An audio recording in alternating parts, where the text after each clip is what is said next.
A Honda, and this Honda has been nothing but aggravation. What am I cleaning here with my brake parts cleaner? This is top of the line stuff, man. It'll fry your brains and clean the grease off of everything. This Honda, you might recall, if you go back a couple, 3 years, I drove back from Phoenix, drove it to California, rebuilt transmission, drove it for 1,000 miles. Loaded it all up, bumpers, tailgates, fenders, bumpers, good tin bodies. And ever since it got back, it's been leaking power steering oil, and I mean big time.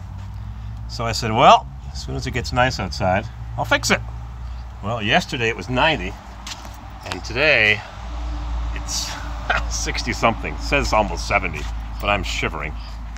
So I bought a new hose from Mexico, from Rock Auto for $67. And the top part of the hose, where it was leaking right over there, is really easy to change. 2 bolts, an O-ring, no problemo. The bottom part of the hose is another story.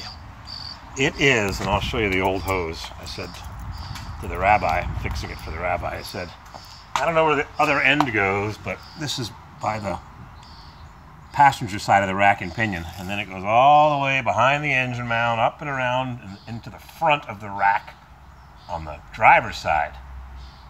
So I got that nut off, and let me tell you, it was tight. And I snaked it out, and 4 hours later, 9 o'clock at night, I couldn't put it back together. So finally I took my grinder and zing, I cut it in half, and I put it right back together. And I went into my collection of 35 years of brass fittings, looking for a 5/16 compression fitting. I don't have one. Probably 7 o'clock at night at that point. So I went to the auto parts store, bought one fitting for $2.89. Yep, I got lots of 3/8. I got every size known to man, but no 5/16. They're $1.50 from China on eBay.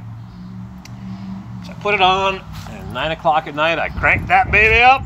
Drip, drip, drip, drip, drip, drip, drip, drip, drip, drip, drip, and it's dripping worse and worse and worse, and I over-tightened it, and I popped the top off.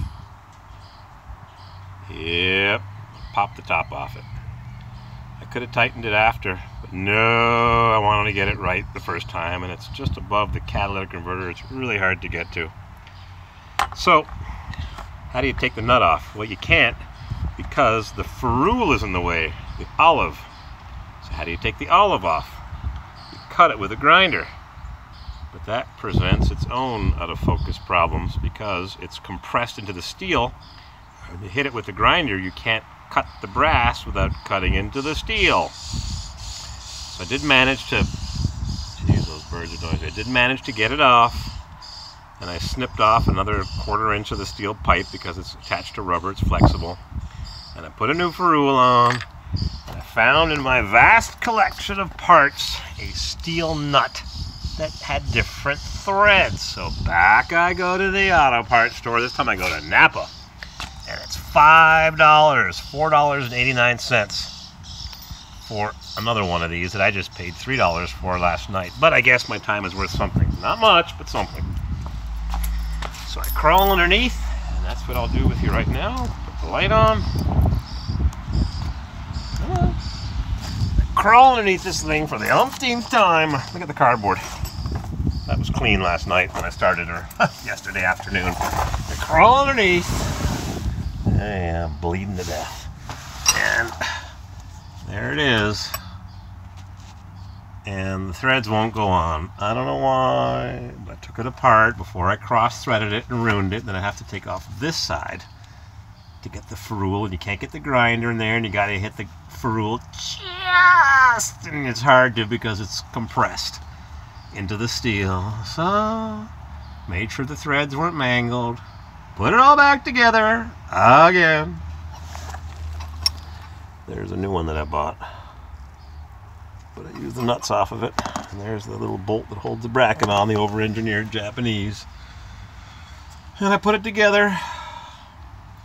How do you thread that stupid thing all the way down, around, through, behind, and over?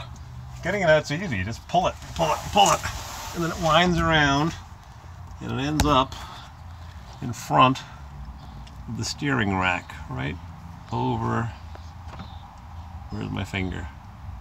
there. Ends up right there. You think it's easy? Nope. Cut in half? No problemo. I got a fluid fill in this thing. Starting to get a little rusty. One winter. Hardly ever gets driven. Anywho, that's a nice efficient exhaust system. Comes down, makes a 180-degree U-turn. This thing's got lots of power. I think it's got more power than my V12 BMW. So, let's crank this baby up and see if she leaks. Crank her up! Whoops. Ah, that hurts. I can't believe how much effort. Look at this. Grease City. This thing is run through so much power steering oil. We've been using automatic transmission fluid because it goes through so much of it. And they've been driving it and things humming away. They don't care because they just want to drive it. Oh, praise the Lord. And pass the mashed potatoes. No more leaks.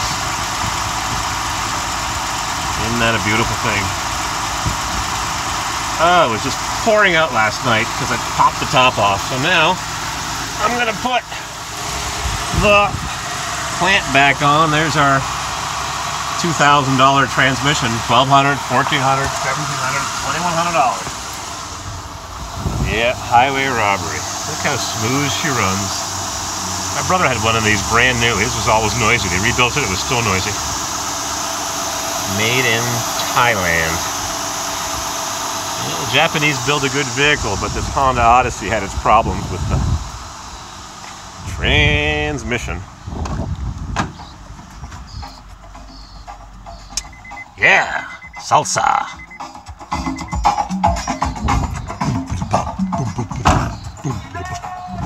Got a new window in the back of my Suburban because I busted it the other day. Dumb. Anyways, got a new back window. I'm going to get a diesel pickup truck in southern New Hampshire. Going to the Corvair Spring Dust Off tomorrow. Gotta bring my parka in Hopkinton, New Hampshire.